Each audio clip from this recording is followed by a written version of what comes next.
Good evening to all. This is Saurabh in front of you and welcome to the Doon Defense Dreamers Private Limited.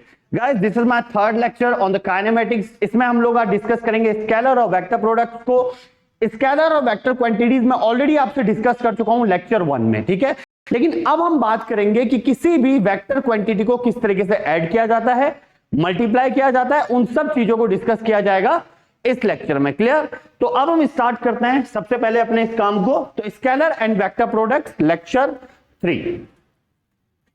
जैसा कि आप देख लो parallelogram law of vector addition. देखो parallelogram law basically करता क्या है, जैसे कि मैंने आप लोगों को बोला था ना कि स्केलर क्वांटिटी की एक खासियत होती है, it can be added up algebraically, not a big deal. जो स्केलर क्वांटिटी होती है उसको आप एल्जेब्रिकल मेथड से ऐड कर सकते हो, सबट्रैक्ट भी कर सकते हो। फॉर एग्जांपल मैं आपको बोलता हूं भाई आपके पास 2 बीघा जमीन है, मेरे पास 2 बीघा जमीन है, चलो भाई मिलके घर बनाएंगे, टोटल हो गया 4 बीघा। 2 बीघा प्लस 2 बीघा टोटल हो गया 4 बीघा। आपने कहा 2 किलो चीनी तेरी, 3 किलो चीनी मेरी, टोटल हो गई 5 किलो चीनी। चलो ठीक है, बढ़िया है, कोई दिक्कत नहीं है इस चीज से ना। लेकिन प्रॉब्लम कहां होती है? प्रॉब्लम होती है अगर मैं आपको बोलूं कि भाई एक बॉक्स है, इसको इस तरीके से धक्का मारा जाता है 4 न्यूटन से और इधर को धक्का मारा जाता है 6 न्यूटन से, तो ये बॉक्स कुछ इस तरीके से मूव करेगा। लेकिन जब ये मूव करेगा तो इसका रिजल्टेंट कितना होगा, मतलब ये जो नेट फोर्स आएगी, टोटल फोर्स आएगी, या फोर्स कितनी होगी? अब इसको आप ऐसे नहीं कर सकते, ना तो आप इसे 6 4 10 कर सकते हो, ना आप 6 - 4 कर सकते हो। इसके लिए आपको एक पर्टिकुलर फॉर्मूला चाहिए होता है, and that formula is the parallelogram law of vector addition. इस फॉर्मूले की मदद से हम लोग इसको सॉल्व करते हैं। अब कैसे करते हैं, मैं एक छोटा सा एग्जांपल आपको देता हूं इस चीज का, एक छोटा सा क्वेश्चन इसके बेस पे हो जाए। पहले ये फॉर्मूला आप लोग नोट डाउन कर लीजिए। फॉर्मूला क्या है? पहला फॉर्मूला मैं आपको क्लियर कर देता हूं आपकी स्क्रीन पे, that is R is equal to under root P square plus Q square plus 2PQ cos theta. ये पहला फॉर्मूला है। दूसरा फॉर्मूला है आपके पास tan alpha is equal to Q sine theta upon P plus Q cos theta. ठीक है, अब इस फॉर्मूले का यूज कैसे करना है ये तो मैं बताऊंगा आपको। आप पहले इन दोनों को नोट डाउन कर लीजिए एक जगह पे, चाहे आप इसका स्क्रीनशॉट ले लो, जो भी करना है करिए जल्दी से। अब मैं इसके बेस पे आपको एक क्वेश्चन कराता हूं। ठीक, क्वेश्चन मैं अपनी तरफ से आपको एक कराता हूं पहले, फिर उसके बाद आपकी स्क्रीन पे भी क्वेश्चन आएंगे। ठीक है, चलो तो पहला क्वेश्चन मैं आपको कराता हूं। ये रही हमारे पास ब्लैंक स्क्रीन, तो हम इसको करते हैं डन। चलो क्वेश्चन क्या है? क्वेश्चन कुछ इस तरीके से है। लेट्स से होता क्या है कि एक बॉक्स है,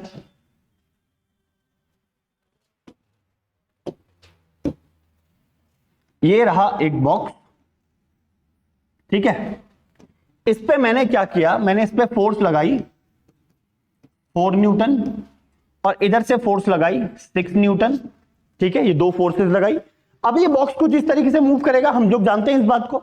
अब जब ये मूव करेगा तो होगा क्या, देखो अब इसकी वैल्यू निकालनी कि कितनी फोर्स के साथ ये मूव करेगा, है ना भाई। जब ये आगे, अब कोई गाड़ी है, अगर वो 30 मीटर पर सेकंड की स्पीड से किसी चीज पर टकराएगी तो अब दोनों चीजें एक साथ मूव करेगी तो नई वेलोसिटी निकल के आएगी। वो वेलोसिटी कितनी होगी, होता है ना सिमिलरली, यहां से कुछ फोर्स है, यहां से कुछ फोर्स है, तो अब ये आगे जाएगा कितनी फोर्स के साथ आगे। अगर मान लो कोई पत्थर है तो ये इस पत्थर पे कितनी फोर्स के साथ टकराएगा, इसको निकालेंगे हम कैसे। अब यहां समझना, दैट इज F निकालना है मुझे, तो मैं क्या करूंगा 6 न्यूटन का स्क्वायर यानी कि F1 का स्क्वायर F2 का square plus 2 F1 F2 cos theta.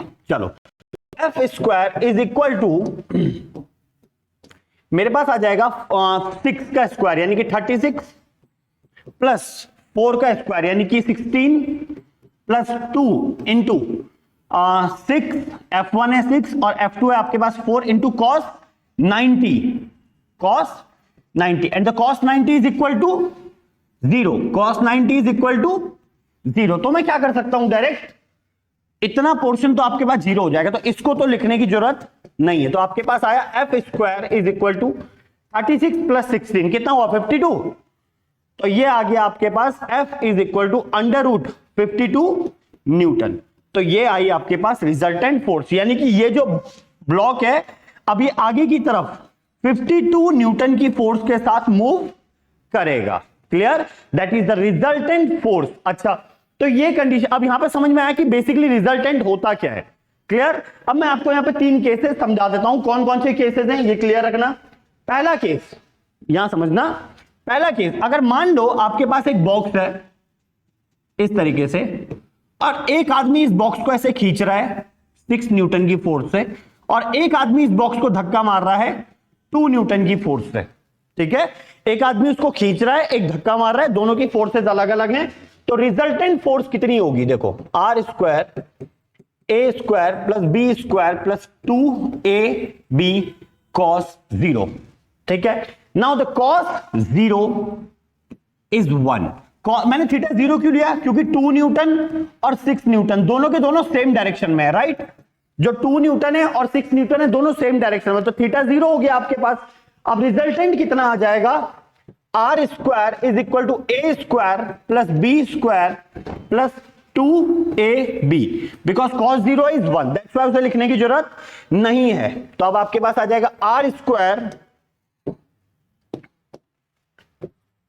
Square is equal to A square, अच्छा A square plus B square plus 2ab बन गया, A square plus B square plus 2ab is the formula of A plus B का whole square. Formula बन गया, तो इसको मैं क्या करूंगा, a प्लस बी का होल स्क्वायर। तो रिजल्टेंट कितना आ गया आपके पास, a plus B.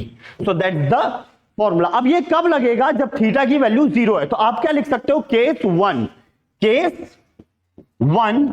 If theta is equal to 0 degree then the resultant is equal to a plus B. अगर थीटा की वैल्यू 0 कर दी जाती है तो रिजल्टेंट कितना हो जाता है, a प्लस बी। यानी कि आप डायरेक्ट कर सकते हो, कितना हो जाएगा, 6 plus 2 8 newton is the answer. Condition the theta is equal to 0 degree, पहला केस। दूसरा केस इसको देख लो आप, इसके बाद ये कॉपी कर लेना, इतना हिस्सा कॉपी कर लेना बेटा, ठीक है, ये आपके काम का है, इसको कॉपी करना बस। अगला हिस्सा क्या होगा, अब अगला समझाता हूं मैं आपको, इसको क्लीन करके। दूसरा केस है, अगर ये बॉक्स है, मैं इसको इधर खींच रहा हूं विद 6 न्यूटन, कोई दूसरा इंसान है वो इसको इधर खींच रहा है विद 10 न्यूटन। ठीक है, दो फोर्सेस हैं, let's say this is F1 and this is F2, दो अलग अलग फोर्सेस हैं। क्लियर। अब आपसे पूछा जाएगा, देखो सवाल तो बहुत सारे हैं खैर, पर आपसे पूछा रिजल्टेंट कितना होगा। देखो एक बात तो तय है, ये वाली फोर्स ज्यादा है तो बॉक्स इधर को मूव करेगा, लेकिन कितनी फोर्स के साथ मूव करेगा, दैट इज इंपॉर्टेंट। अब ये चीज कैसे निकाली जाएगी, अब एक चीज क्लियर है, थीटा इज इक्वल टू 180, यह है 6, यह है 10, तो एंगल देखा जाए तो कितना है 180, एंगल कितना है 180। तो आप देखो resultant R square is equal to A square plus B square plus 2ab cos 180, and the cos 180 is equal to -1, cos 180 is equal to -1। तो ये कैसे हो जाएगा, R square is equal to A square plus B square minus 2ab। cos 180 की जगह मैंने direct -1 लिख दिया। ठीक है, अब यहां से हो जाएगा R square is equal to, अब देखो formula A square plus B square minus 2ab। Formula किसका है, a माइनस बी का होल स्क्वायर, किसका, a माइनस बी का होल स्क्वायर। क्लियर। तो यहां से आपका फाइनल आंसर क्या बनेगा, a माइनस बी। यानी कि case 2 if theta is equal to 180 degree then the resultant is equal to a minus B. ये सेकेंड चीज है जो आपको नोट डाउन करनी है। Clear. If the theta is equal to 180 degree then the resultant is a minus B. Theta 0 होगा तो a plus B, theta 180 होगा तो a माइनस बी। दो बातें क्लियर हुई। और एक तीसरी चीज करते हैं फाइनल, दैट इज अगर यही बॉक्स है, एक फोर्स कुछ इस तरीके से 2 न्यूटन और एक फोर्स कुछ इस तरीके से ले लेते हैं हम लोग 5 न्यूटन ले लेते हैं, या इसको 12 कर देते हैं। ठीक है, 12 और 5 न्यूटन इस तरीके से हमने दो फोर्स ले ली। Clear.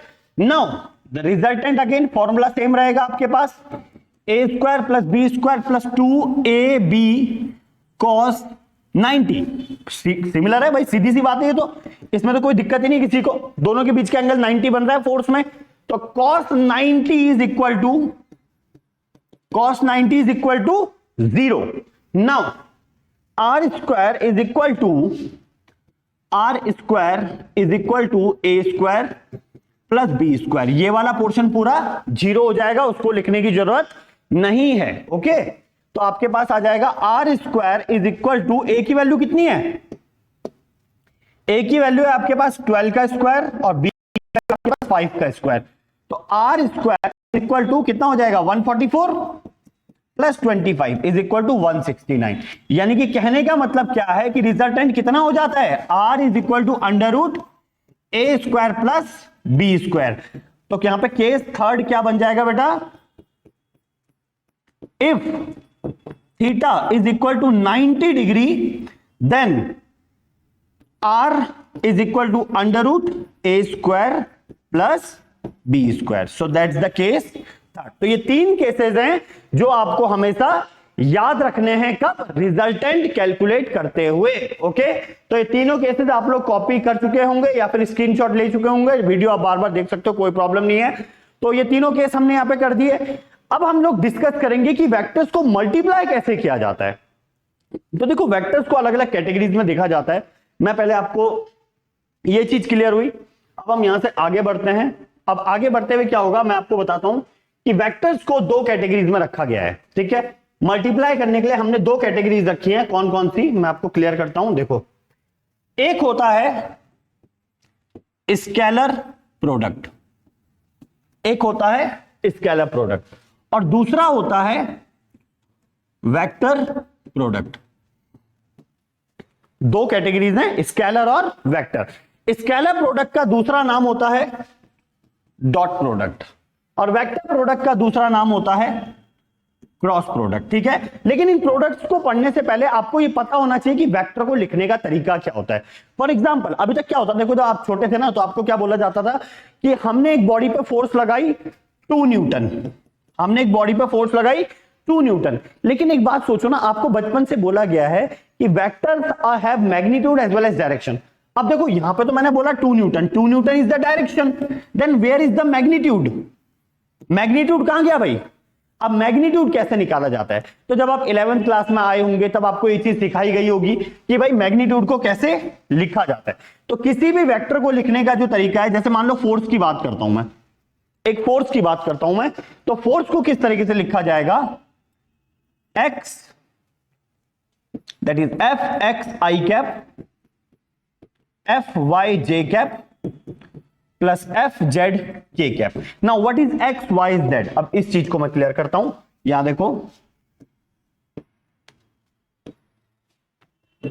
That is Y, that is X and that is Z, X axis, Y axis, Z axis. अब यहां पर रूल क्या है कि जहां पर एक्स होगा वहां पर हमेशा आई कैप दिखाया जाएगा, यानी कि देखो मैं एक्स नहीं लिख सकता ना बार बार, तो मैं क्या करूंगा वेक्टर में, जो अगर एक्स एक्सिस की तरफ जा रहे हो तो मैं क्या बोलूंगा, आप आई कैप पे जा रहे हो, आप आई की डायरेक्शन में जा रहे हो। अगर आप वाई की डायरेक्शन में जाओगे तो इसका मतलब मैं क्या बोलूंगा, आप जे की तरफ जा रहे हो, जेड के लिए के। तो एक तरह से हम नाम रखे हुए, हमने ऑल्टरनेट्स रखे हुए, एक्स को आई बोला जाएगा, वाई को जे बोला जाएगा, जेड को के बोला जाएगा। इनको बोला जाता है वैसे ऑर्थोगोनल वेक्टर्स, ऑर्थोगोनल वेक्टर्स, इस नाम से इनको लिया जाता है, ऑर्थोगोनल वेक्टर्स। क्लियर। तो हमेशा, और साइकिल कैसे चलता है, हमेशा इस तरीके से, दैट इज आई से जे, जे से के, आई से जे और जे से हमेशा और के और वापस के से आई, ये रूल है। आई के बाद हमेशा जे आएगा, जे के बाद हमेशा के आएगा, के के बाद वापस आई आएगा। ये क्यों बता रहा हूं मैं, अभी आपको समझ में आ जाएगा क्यों हो रहा है। तो वेक्टर को लिखने का 3D में जो तरीका है वो ये रहा। अगर मुझे इसी वेक्टर को 2 डायमेंशन में लिखना है तो मैं कैसे लिखूंगा, F X I cap F Y J cap, या फिर मैं इसे 2D में कैसे लिख सकता हूं, F Y J cap plus F Z K cap, या फिर मैं इसको कैसे लिख सकता हूं, F X I cap plus F Z K cap. यानी कि कोई भी 2 डायमेंशन होनी चाहिए, दैट्स द रूल। कोई भी 2 डायमेंशन होनी चाहिए, चाहे वो एक्स वाई हो, चाहे वो वाई जेड हो, चाहे वो एक्स जेड हो। ठीक है, उससे कोई फर्क नहीं पड़ता कि कौन सी डायरेक्शन होनी चाहिए, बस 2 होनी चाहिए। That's why it mean 2D। 1D होता तो क्या लिखता, f is equal to F X, f is equal to F Y, f is equal to F Z, बस, है ना। तो अब ये 1 डायमेंशन हो गया और ये 3 डायमेंशन हो गया। क्लियर। तो बस सिंपल सा है, कोई दिक्कत नहीं है। अब हम इसको सॉल्व करते हैं यहां पे हैं। इसको अगर कॉपी करना है आप लोग कॉपी कर लीजिए, मैं आगे बढ़ रहा हूं अब इसमें। कभी कभी मेरे दिल में ख्याल आता है, पता नहीं क्या ही आता है। लिख दिया भाई सबने? तो अब हम आगे बढ़ते हैं। अब आगे कैसे बढ़ेंगे यहां देखो। तो मान लो मेरे पास एक वेक्टर है ए वेक्टर, इसको लिखने का तरीका है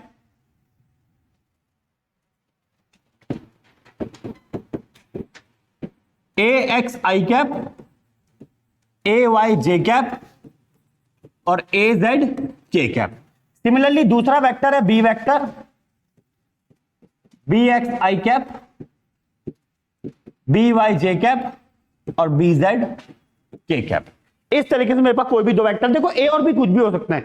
ए फोर्स हो सकती है, बी रिजल्ट डिस्प्लेसमेंट हो सकती है, और कुछ भी हो सकता है। मतलब ए फोर्स हो सकता है, बी मोमेंटम हो सकता है, और जो भी वेक्टर क्वांटिटीज है उनमें से कुछ भी हो सकता है। Clear? Velocity, acceleration, displacement, momentum, impulse, ये सारी क्वांटिटीज हैं, फिजिकल क्वांटिटीज हैं। इन सब को लिखने का तरीका यही है वेक्टर में। Clear? Now moving ahead, we will talk about scalar product first. सबसे पहले बात की जाएगी स्केलर प्रोडक्ट के बारे में, या फिर डॉट प्रोडक्ट। स्केलर प्रोडक्ट बोलो चाहे डॉट प्रोडक्ट बोलो, आपको जो सही लगे आप बोल सकते हो। क्लियर? अब स्केलर प्रोडक्ट क्या होता है, पहले स्केलर प्रोडक्ट के बारे में बात करेंगे। देखो स्केलर प्रोडक्ट बेसिकली क्या है, जब ए और बी को मल्टीप्लाई किया जाता है, ए वेक्टर डॉट बी वेक्टर, ए वेक्टर और बी वेक्टर को जब मल्टीप्लाई किया जाएगा डॉट प्रोडक्ट से, तो इनको लिखने का तरीका क्या होगा, mod A mod B cos theta. ये पहला रूल है। मॉड ए मॉड बी क्या होता है इसको मैं आगे डिस्कस करूंगा, कोई दिक्कत नहीं है। दूसरी चीज यहां पे एक बात और क्लियर करनी है कि ए डॉट बी जो होता है वो बराबर होता है बी डॉट ए के। ये दूसरी प्रॉपर्टी है जो आपको हमेशा याद होनी चाहिए बेटा। तीसरी बात दैट अगर मैं यहां पे कहूं कि आई डॉट आई, यानी कि ये एक्स एक्सिस और दूसरा भी एक्स एक्सिस, I1 I2 है ना, तो I1 और I2 के बीच का एंगल हमेशा 0 होगा क्योंकि दोनों एक दूसरे के पैरेलल होंगे। cos 0 1, दैट्स व्हाई हम लोग क्या बोलते हैं, I dot I is equal to 1, J dot J, K dot K is equal to 1। ये सब किसके बराबर है, 1 के बराबर। दूसरा आता है आपके पास fourth, that is I dot J, J dot K, K dot I is equal to 0। अब देखो I के बाद J, J के बाद K के बाद I। अब चाहे आप इसको उल्टा भी कर सकते हो, इससे कोई फर्क नहीं पड़ता, जस्ट क्योंकि मैंने बोल दिया A dot B equal to B dot A, तो I डॉट J भी 0 होता है, J डॉट I भी 0 होता है, तो उससे कोई फर्क नहीं पड़ने वाला, पहले ही क्लियर कर देता हूं। ठीक है, अब करते हैं मल्टीप्लीकेशन। अब बात करते हैं मल्टीप्लाई करने की। ठीक है, कि आखिर A डॉट, देखो एक फॉर्मूला तो ये रहा, A dot B equal to A B cos theta. ठीक है, मल्टीप्लाई कैसे किया जाता है यहां देखना, ए वेक्टर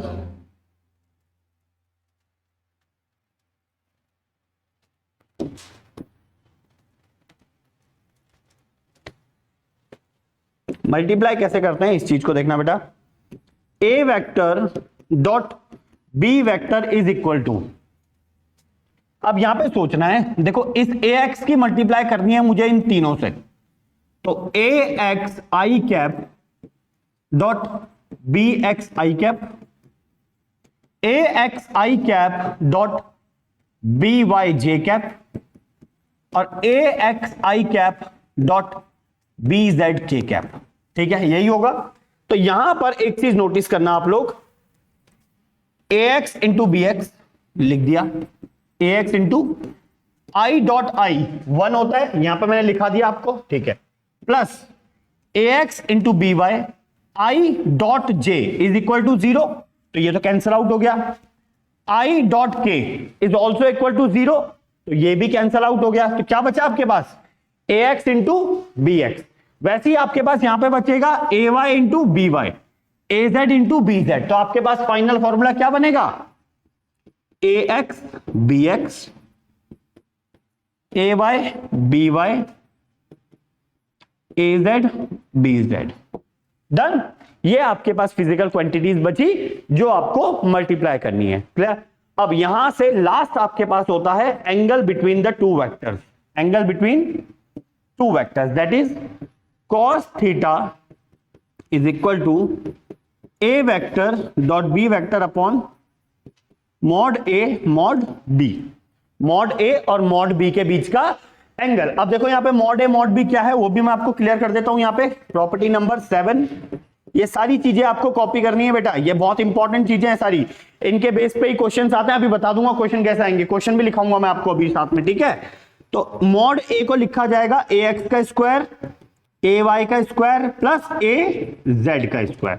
सिमिलरली मॉड बी को लिखा जाएगा बी एक्स का स्क्वायर प्लस बी वाई का स्क्वायर प्लस बी जेड का स्क्वायर। तो ये आपके पास 7 प्रॉपर्टीज हैं जो आपको याद होनी चाहिए स्केलर प्रोडक्ट के बारे में। तो आप इनको कॉपी कर लीजिए, फिर मैं इनके बेस पे आपको 1-2 क्वेश्चंस कराता हूं। शिव कैलाशों के वासी, डोलीदारों के राजा, शंकर संकट हरना। ठीक है भाई, तो ये आपने कॉपी कर लिया होगा अब तक। तो चलिए तो आगे बढ़ते हैं। अब देखो, अब मैं एक क्वेश्चन देता हूं आपको। मैंने आपको बोला कि आपके पास ए वेक्टर है जो है आपके पास 2i कैप, मैं अपनी तरफ से क्वेश्चन बना रहा हूं, 3j cap plus 4k cap. B vector है आपके पास 3i cap minus j cap minus k cap. एक क्वेश्चन बनाया मैंने अपनी तरफ से।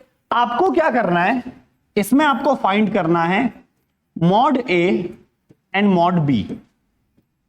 दूसरा आपको फाइंड करना है ए वेक्टर बी वेक्टर, और तीसरा आपको फाइंड करना है कॉस थीटा। ये 3 चीजें आपको फाइंड करनी है। तो चलिए, मैं आपको टाइम तो नहीं दे सकता, ऑब्वियसली बात है, पर आप एक काम कर सकते हो, वीडियो को पॉज करो, है ना, और उसके बाद पहले खुद से सॉल्व करो। सॉल्व हो जाए तो अच्छी बात है, नहीं हुआ तो सॉल्यूशन मैं आपकी स्क्रीन पे आप करने जा रहा हूं। ठीक है भाई, चलो अब शुरू करते हैं। मैं सॉल्यूशन करता हूं इसका। तो इसका सॉल्यूशन कुछ इस प्रकार है। पहली बात, मॉड ए अर्थात ए स्क्वायर प्लस ए वाई का स्क्वायर प्लस ए जेड का स्क्वायर।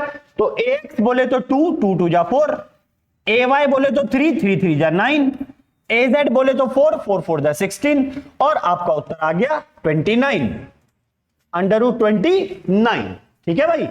उसके बाद आता है मॉड बी। मॉड बी बोले तो 3 का स्क्वायर 9, 1 का स्क्वायर 1, 1 का स्क्वायर 1, आपके पास आ गया √11, खत्म। तो इसी के साथ आपका मॉड ए और मॉड बी आराम से आ गया, कोई बड़ी चीज नहीं थी। ठीक है, अब इसके बाद हम लोग करेंगे, क्या करेंगे, ए वेक्टर डॉट बी वेक्टर, ए वेक्टर डॉट बी वेक्टर, ये लीजिए। अब इसको कैसे किया जाएगा, यहां देखो, कोई कलर बदलते हैं, अब बहुत बोरियत आ गई इस कलर से। तो ये रहा A dot B. A dot B क्या है भाई, A X B X, A Y B Y, A Z B Z. तो बात करते हैं ए एक्स बी एक्स, 3 2 जा 6, माइनस माइनस प्लस, 3 1 जा 3, माइनस प्लस माइनस, 4 1 जा 4। क्या बात है, तो कितना आ गया, ये लो भाई 5 आ गया। कलर भी बढ़िया, आंसर भी बढ़िया। और लास्ट में आपके 2 पार्ट तो निकल गए, और तीसरा पार्ट है cos theta, that is A vector dot B vector upon mod A mod B, that is 5 upon √29 √11। So that's the final answer. इसी तरीके से हमने यहां पे ये क्वेश्चन करके दिखा दिया मैंने। ठीक है, अब यही आ रहा आंसर, आप यही देखो करोगे भी, आप भी ऐसे करोगे। मैं 1-2 क्वेश्चन दे देता हूं, उनके सॉल्यूशन मैं नहीं कराऊंगा, आप खुद से ट्राई करो। मैं क्वेश्चन आपकी स्क्रीन पे लिख देता हूं, अगर आ गया तो अच्छी बात है, नहीं आया तो अगले वीडियो में पूछ लेना, है ना। कोई जा तो हम कहीं नहीं रहे, तुम भी कहीं नहीं जा रहे, ठीक है। तो ये अगर तुमने कॉपी कर लिया तो अच्छी बात है, क्योंकि मैं अब डिलीट करने वाला हूं इसे। तो आप स्क्रीनशॉट ले सकते हो जल्दी से। अगला क्वेश्चन लिखने जा रहा हूं मैं, कुछ 2-3 क्वेश्चन लिख देता हूं आपकी प्रैक्टिस के लिए।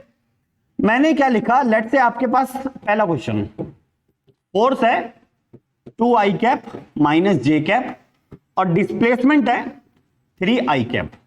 तो आपको क्या निकालना है, वर्क, पहला क्वेश्चन। दूसरा क्वेश्चन है आपके पास वेलोसिटी है 2i कैप माइनस जे कैप माइनस के कैप, और फोर्स दे रखी है 3j कैप। तो आपको पावर निकालनी है। ये दो क्वेश्चन हैं, इन दोनों को आपको सॉल्व करना है, ठीक है। अच्छा, ये तो हो गया आपका एडिशन है, अब वो मल्टीप्लिकेशन है, आप आराम से कर लोगे, कोई दिक्कत नहीं है, सब कुछ स्केलर प्रोडक्ट है, तो कोई ज्यादा दिमाग खर्च करने वाली बात नहीं है, ठीक है बेटा। अच्छा, एक चीज और याद रखना, आई का कोफिशिएंट आई के कोफिशिएंट से मल्टीप्लाई होगा, जे का कोफिशिएंट जे के कोफिशिएंट से मल्टीप्लाई होगा, इस बात का आपको ध्यान रखना है, ओके। चलिए अब हम आगे बढ़ते हैं। अच्छा, मैं एक दो चीजें ना और बता देता हूं आपको, देखो कैसे। जैसे कि कई बार क्या होता है बेटा, क्वेश्चन किस तरीके से आ जाते हैं, ये बोर्ड के, मैं आपको एनडी की बात बता रहा हूं, जैसे ए वेक्टर प्लस बी वेक्टर है ना, या ए वेक्टर माइनस बी वेक्टर, इस चीज का भी ध्यान देना।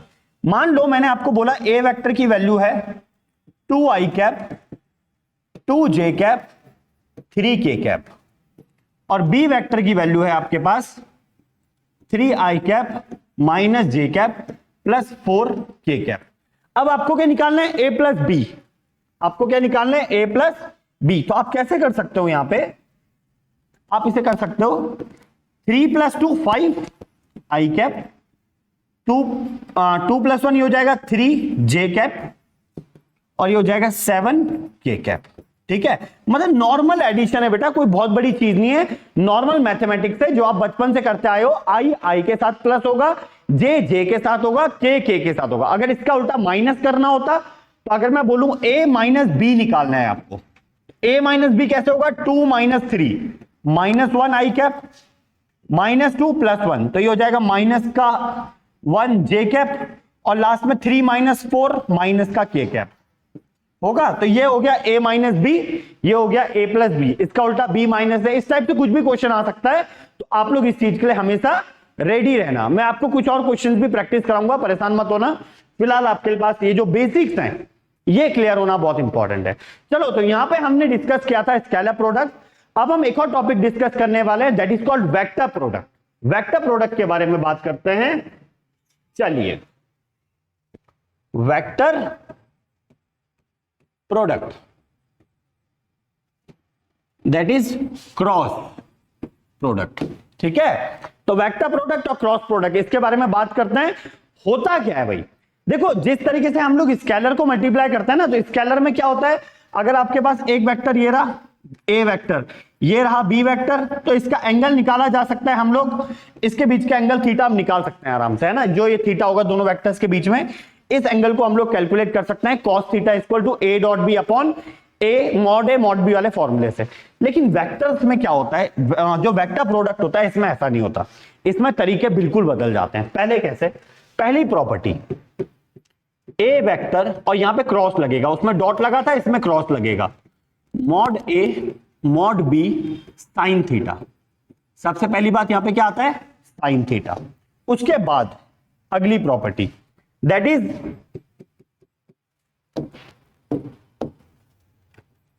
a cross b is not equal to b cross a।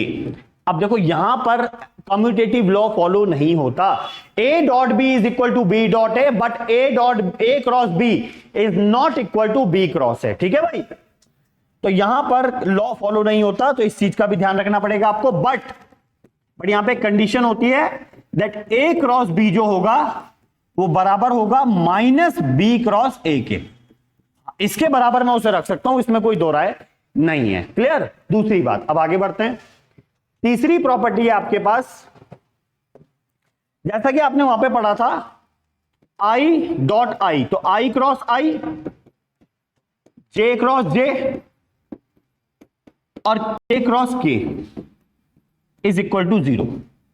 ये होता है आपका 0 के बराबर, उसमें 1 था, यहां पे 0 होता है, ठीक है। क्योंकि देखो i साइन 0 हो जाएगा, i और i दोनों सेम डायरेक्शन में होंगे, तो sine 0 0, that's why i j j k k ये सब 0 के बराबर होता है। लेकिन जो ये लेकिन मैंने इतना जोर का बोला, इसकी वजह क्या है, i cross j is equal to, नहीं ये 1 नहीं होगा बेटा, ये किसके बराबर होगा, ये होगा k के बराबर, ठीक है। यही रूल है, j cross k is equal to i।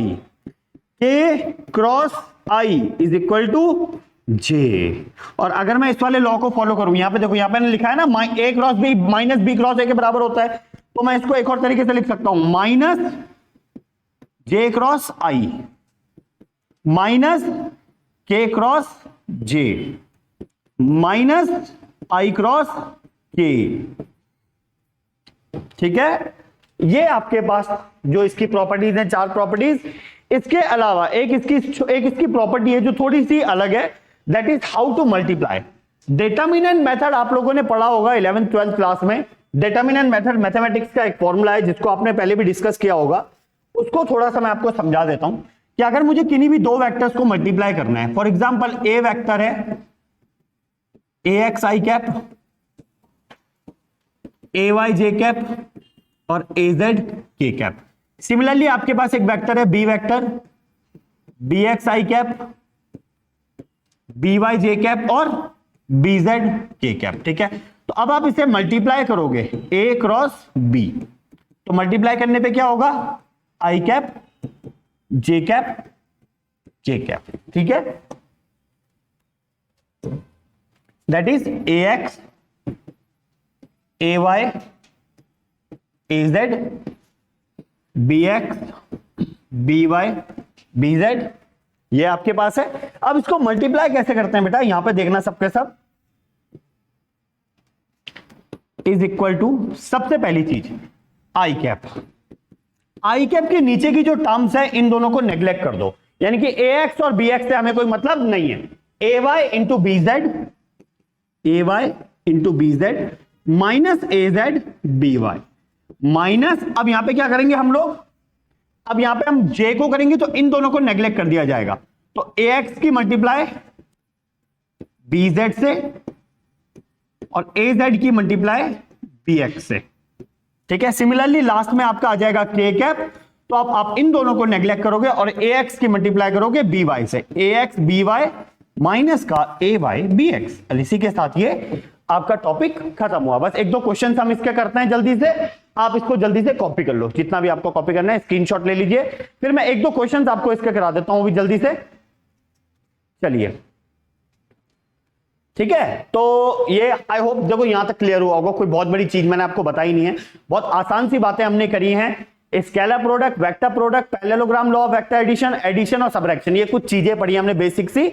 और इसमें कोई डाउट है तो आप लोग मुझसे डिस्कस कर सकते हो बेटा, आप कमेंट बॉक्स में जाके अपने क्वेश्चंस पुट करो कि हाँ भाई सर ये टॉपिक क्लियर नहीं हुआ, इसको दोबारा समझाओ यार, इस चीज में दिक्कत हो रही है। और कोई चीज अच्छी लगी तो वो भी बता दो, उसमें भी कोई बुराई नहीं है कि नहीं भाई, तारीफ तो होती रहनी चाहिए। डन, तो यहां तक हमने कर दिया। अब मैं आपको कुछ क्वेश्चन करा देता हूं, 1-2 क्वेश्चन करा देते हैं इस चीज के। देखो क्वेश्चन कैसे हैं,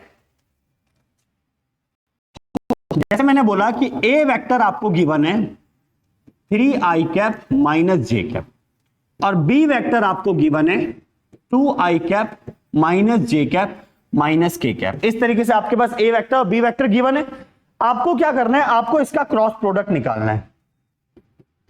तो क्रॉस प्रोडक्ट निकालते समय एक बात का ध्यान रखना है, आई जे के, ये तो लिखना ही लिखना है, 3 और 1, 3 और -1, क्यू तो के तो कुछ है ही नहीं, वैसे बी में 2 -1 -1 2 -1 -1। अब इसको मल्टीप्लाई करना है तो कैसे करेंगे,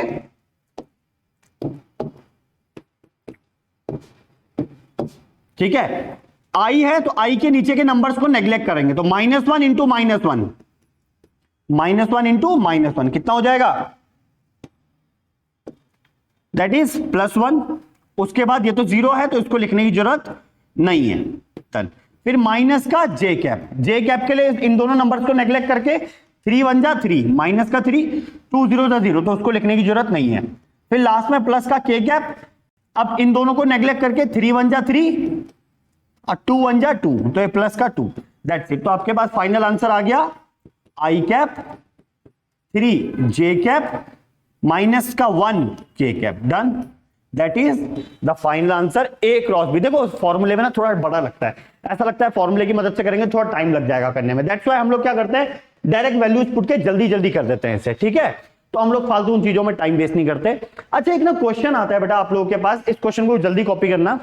एक क्वेश्चन मैं बता देता हूं, एनडीए में क्वेश्चन आया था आपके पास कि at what angle a dot B is equal to A cross b. इसको हम अभी कर लेते हैं, मैं आपको अभी बता देता हूं, हाथों हाथ इस क्वेश्चन को कर देते हैं, इसी के साथ हमारा लेक्चर खत्म हो जाएगा। कल हम इस क्वेश्चन के सिर्फ और सिर्फ कुछ 10 से 25 क्वेश्चन के आसपास हम लोग कुछ करेंगे जो सिर्फ काइनेमेटिक्स के होंगे, ठीक है। तो कल के लिए बेटा रेडी रहना आप सब लोग। कल मैं कम से कम कुछ नहीं है तो हम लोग 20 क्वेश्चंस के एक सेट बना के यहां पे उसका सॉल्यूशन पुट करेंगे, क्लियर। तो चलो पहले आप इस चीज को देख लो, A dot B is equal to A cross B. अब ये दोनों, ये क्वेश्चन आ रखा है इंडिया में कि at what angle a cross b is equal to b cross a dot b, है ना। अब इसको कैसे करना है यहां देखना, a B cos theta a b sine theta, ये तो लिख सकता हूं मैं, इसमें तो किसी को कोई दिक्कत नहीं है ना। अब यहां पे अगर आप एक चीज नोटिस करोगे तो भैया सब कुछ तो कट गया, क्या बचा भाई, यहां पे आ जाएगा ए बी ये कैंसिल आउट हो गया, 1 बचा। तो यहां पे आ जाएगा साइन थीटा और ये कॉस थीटा अपॉन में चले गया, तो ये हो गया डन। तो ये आ गया आपके पास 1, तो tan theta is equal to 1। तो थीटा कितना आ गया 45 डिग्री। तो at 45 degree a dot B is equal to A cross b. ऐसी और भी क्वेश्चन है आपके पास, ऐसा नहीं है यहीं पे खत्म हो गया, अभी और भी क्वेश्चन है जो आते हैं आपके पास, जैसे mod a plus b is equal to mod a minus b at what angle. तो इन सब क्वेश्चंस को कल में हम एक साथ आप लोगों को क्वेश्चन सॉल्व कराऊंगा। आज के लिए मैं इस वीडियो को यहीं पे एंड करते हैं। Thank you so much for watching the video and have a great day guys. Bye bye to all.